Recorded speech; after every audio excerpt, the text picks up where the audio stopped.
Hi, this is Marc Roth, and this is Mathematics for Social Justice. Today I'll be talking about the harmonic mean. I'm proud to say I have some results that are little known, so I hope you enjoy it. Okay, so if this point here is A, it's a point on the positive side of the number line, on the positive side of 0. And if this is B, we can call M the average or the arithmetic mean. And another mean is called the geometric mean. And as you might guess, it's used a lot in geometry. And then another mean is called the harmonic mean. And this is what we'll be talking about today. Now, to give you an example, suppose I use 10 and 40. So the number halfway in between is going to be 25. So 25 times something will be equal to 400. Just like 10 times 40 is 400, 25 times the harmonic mean will also be 400, and that'll be 16. And g times itself will be 400, so g will be 20. So we end up getting a times b is equal to m times h is equal to g times g. So in this case, 10 times 40 is 400, as is 25 times 16, as is 20 times 20. So let's find formulas. M is equal to a plus b divided by 2. G is equal to the square root of a times b. And h, let's work that out. We want m times h to equal a times b. So we want, and m is a plus b divided by 2 times something equals a times b. So we're going to want to cancel the a and the b, the a plus the b. So that'll be a plus b. And we want to cancel the 2. So these 2's will cancel. These two expressions will cancel. So we want to have a plus b to survive. So the harmonic mean of two numbers can be defined to be 2ab over a plus b. Another formula for h would be the reciprocal of the average of the reciprocals.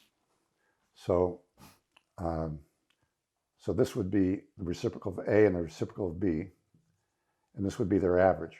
If you flip that upside down, you get 2 over 1 over a plus 1 over b. So that would be another formula for h.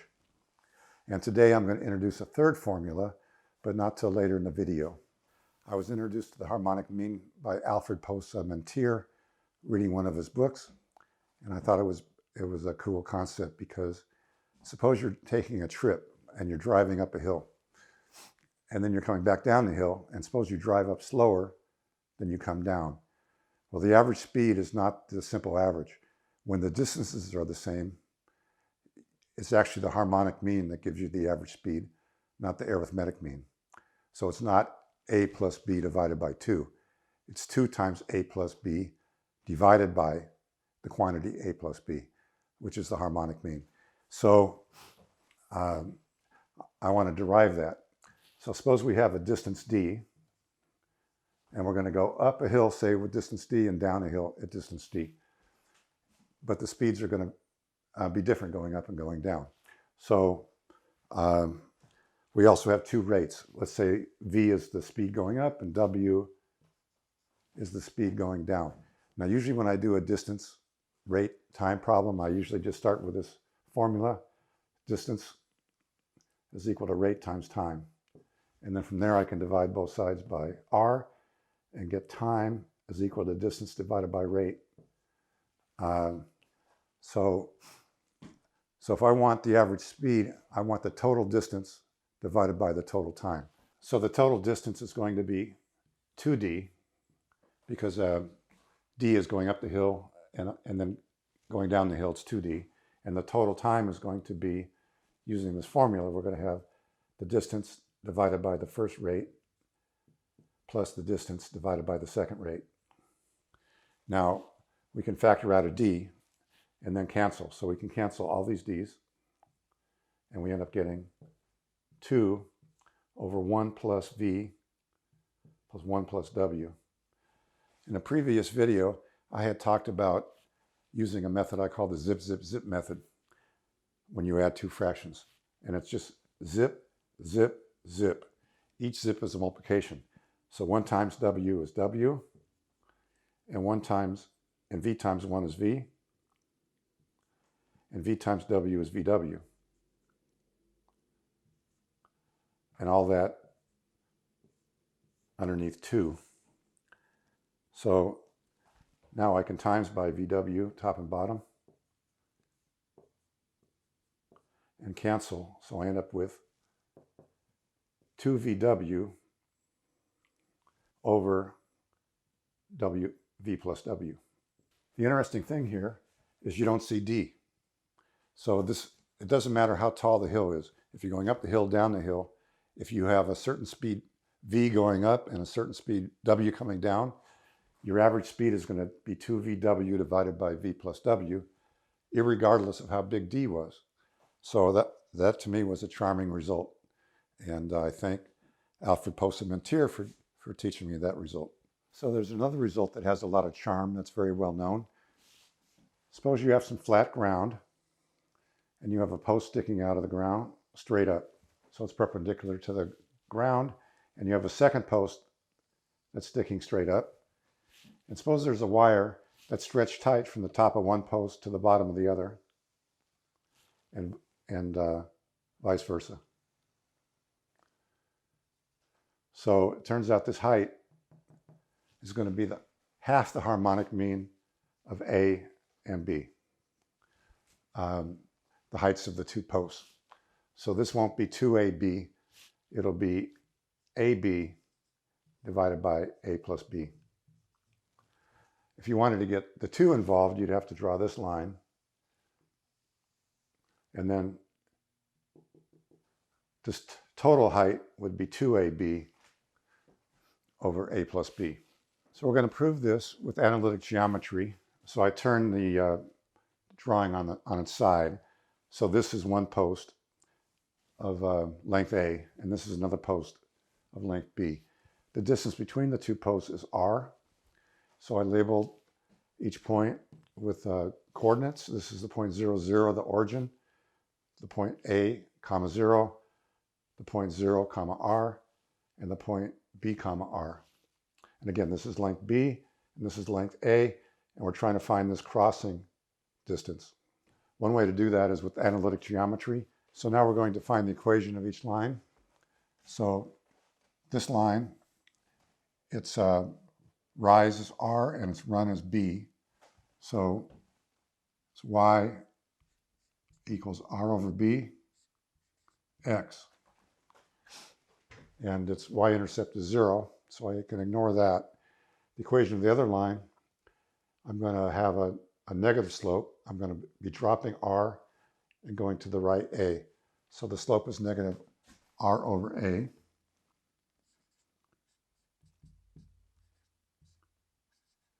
X plus, I have to go up to the y-intercept, which is r. So this is the sweet spot here where I go over and up to where the two lines intersect.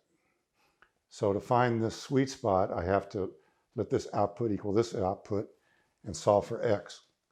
So I have r over bx equals negative r over a, x plus r. So I can add this to both, r over ax to both sides.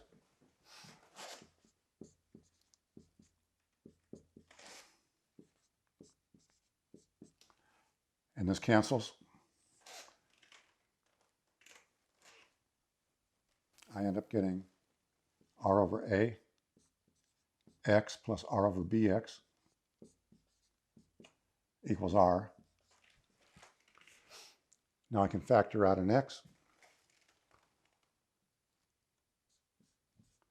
R over a plus r over b equals r. And now I can factor out an r. And I get x times 1 over a plus 1 over b equals 1. And now I can use the zip, zip, zip method. I'm going to go zip, zip, zip. So I get, I'll just go a plus b divided by a times b, x equals 1. Timesing through by the reciprocal, I'm going to get x equals a over b over a plus b. And this is equal to half the harmonic mean. So I proved that this is half the harmonic mean of this distance and this distance. So now I'm going to give you a result that's either little known or maybe even unknown. So what if we have the crossing distance a little more complicated? Instead of going to the bottom of the other post and vice versa, suppose we only go a certain fraction of the distance, and again, a certain fraction of the distance.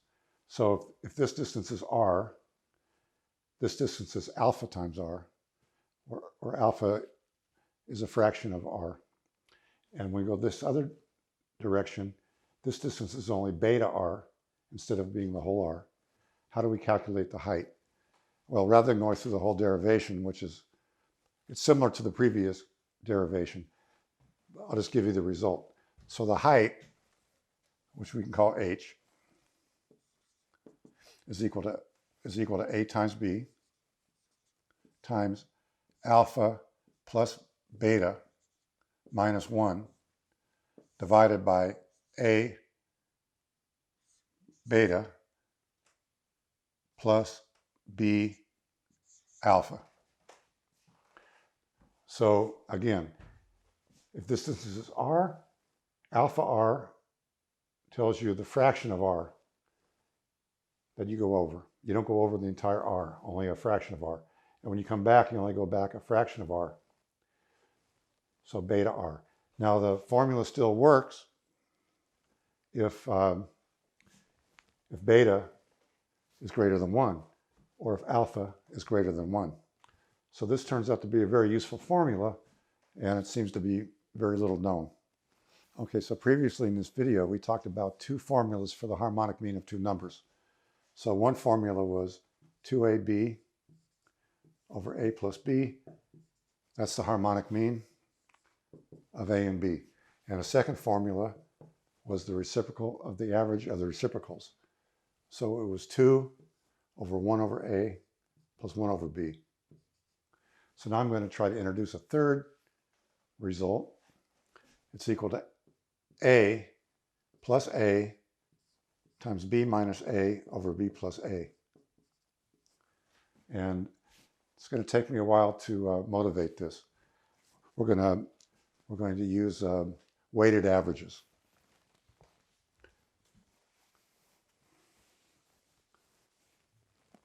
So first, if we have a positive number a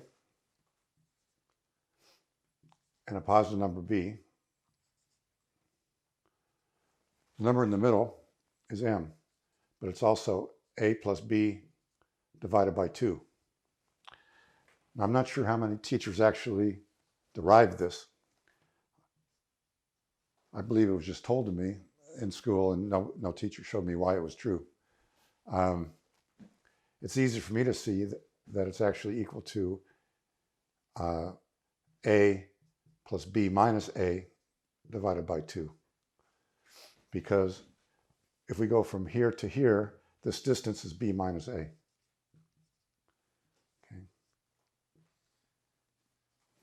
Okay. That makes sense to me. So if you start a bicycle trip at the A mile mark and we ride to the B mile mark, the bicycle trip is b minus a units in length. Now, so if we take the whole distance and cut it in half, we have half the distance. So if we add this half distance to a, it takes us to m. So I believe this formula more readily than I believe this. And it's not hard to use algebra to prove that these two things are equal. So these two things, one being equal to the other, that's just an algebraic identity to prove, which is easily done. But I want to directly derive this in a way that makes sense to me. So here's what makes sense to me. If I have a, I can break that down into a over 2 plus a over 2. So a is equal to half of a plus half of a. Now, back here somewhere we have 0. So if I go this far, I've got a. And I can cut that in half and go half of a and half of a and still get to a. Likewise, I can get to b. b is half of b plus half of b. Now, it sort of makes intuitive sense to me, and I could do it more formally with vectors. But if I'm going to change from here to here, and it takes me this distance, changing only one of them should take me halfway. In other words,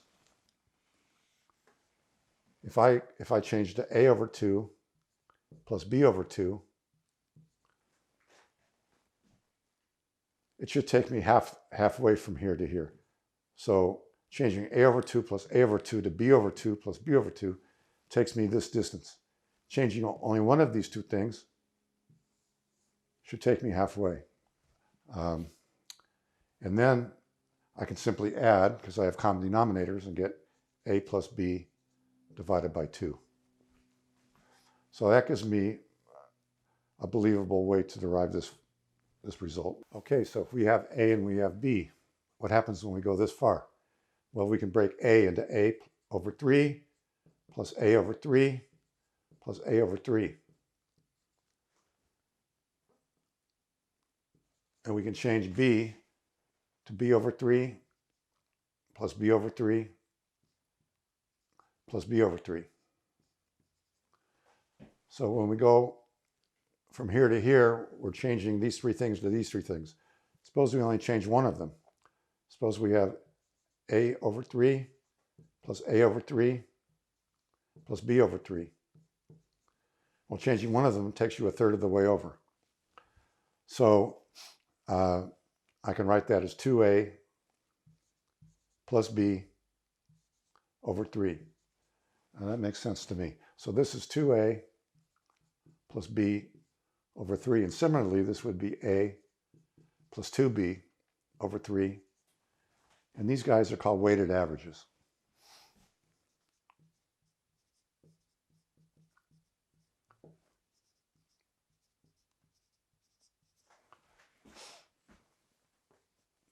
So let's take another look for the formula for the harmonic mean. So the harmonic mean is 2ab over a plus b.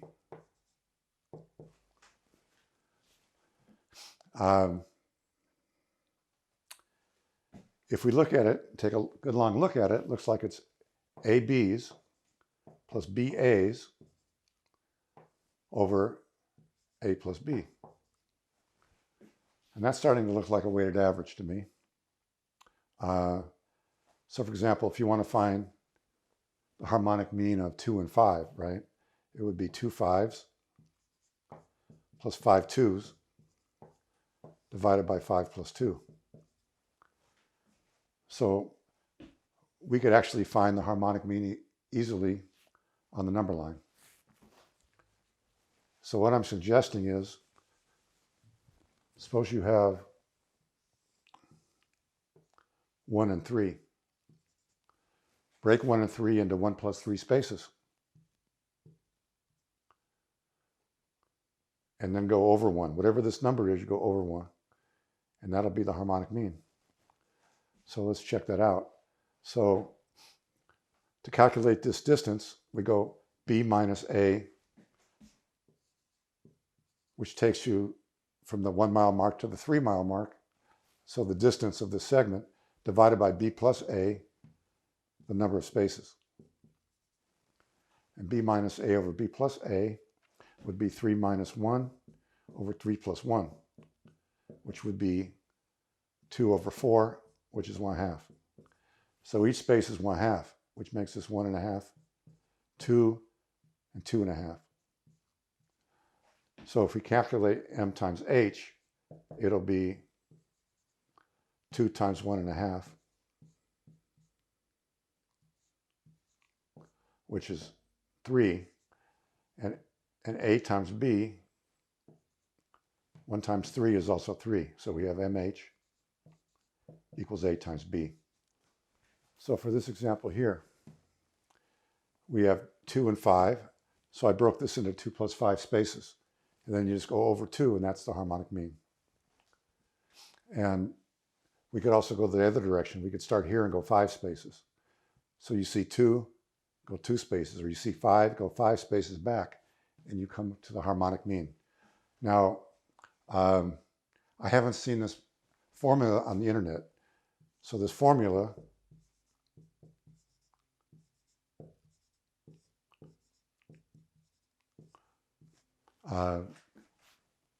I haven't seen this formula. If you've seen it before, please make a comment to this video. But I discovered this about 21 years ago, and I've told a lot of people, and I presented it at conferences and at math circles, but I haven't seen it in print or on the internet. So in this particular case, we're going to have 2 plus 2 times 5 minus 2 times 5 plus 2 equals 2 plus 2 times 3 over 7, which will be 2 and 6/7. So this is 2 and 6/7. Halfway between 2 and 5 would be 3.5. So if I go 3.5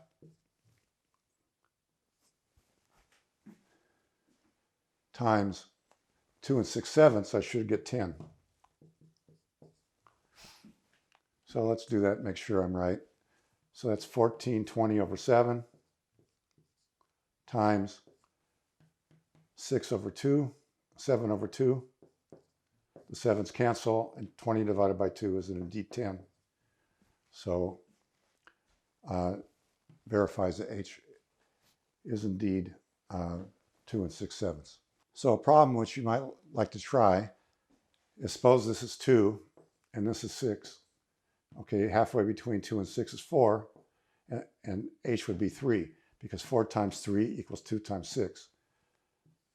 Now, H in this case is a whole number. So you might want to, as an exercise, try to find other cases where where A and B and M and H are all whole numbers. So for example, that's not always the case, because when we had 1 and 3, this was 2 and this is 1.5. So this number is not always a whole number. It's usually not. So try to find the cases where H is a whole number and the other numbers are also whole numbers.